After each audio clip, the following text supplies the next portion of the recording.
Oturanlar hamısı özümüz oğruyuq. Olsun. Yəni biz, bakın, ben bir kəlmə söz deyirəm. Biz özümüz... Hayır doktor, buyursunuz biz özümüz oğruyuq. Əvvələn hamile olağın qatmıyoruz. Mənim haram oğrudur. Yox, mənim haram oğrudur. Bir kəlmə görsəkini gəzimdə mən oğruluq tutarkınım. Özünüzə qatmayın ki, mən sizə cəsarət edirəm. Mən sizin müəllimi nəhcür bəlalı edirəm.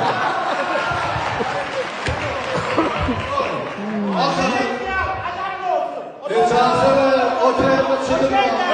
O tərəfə çıxırma. Hər sənin adamlar çıxırma. Hər sənin adamlar çıxırma.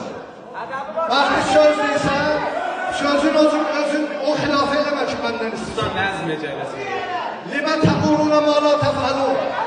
Danışmayı bizə. İcazə verin.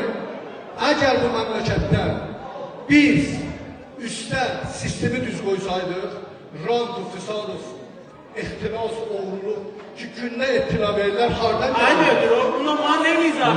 Ama şu üzerinde. Ama bir ləhzədə qoyun bizim Bəndən nümayəndə məclisən, zindəqanlığımla haza buyurmu?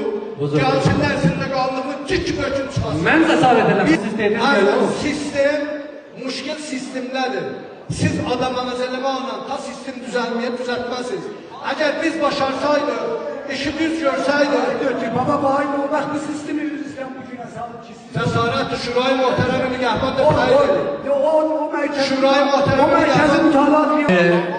آقای دکتر پزشکی وقتی که میتونیم بشینیم گفتگوی منطقی داشته باشیم این بالا و پایین شدن سن و این تئاتر من معنی نمیبینم از گفتگو فرار نکنین اگر پاسخی دارین حاضر بشین آقای کما اینکه این بزرگواران حاضر هستن و جواب شما رو میدن بابا یه دیگه